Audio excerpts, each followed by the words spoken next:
ci tubaab man la Arouna Sall secrétaire général wu syndicat wu SYLBEF Syntracef bu IPRES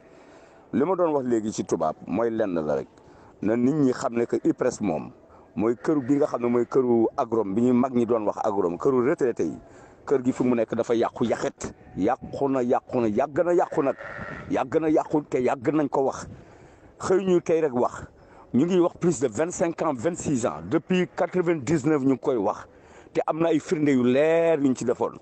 99 2000 bi Ablaye Wade ñëwee président Ablaye Wade dañoo xëcc ne nañu takk brassard rouge ñun ñu wax bi ñu waxee ki nga xam ne moom moo fi nekkoon directeur général ba boobu magistère wu Madia Diop moo nekkoon président conseil d' administration le directeur général Lamine Diouf moo fi nekkoon nous avions demandé un audit demandé woon nañu audit malgré que conseil d' administration bi dafa doon jàppale directeur bi ci mauvaise gestion am defal ko ay motion de soutien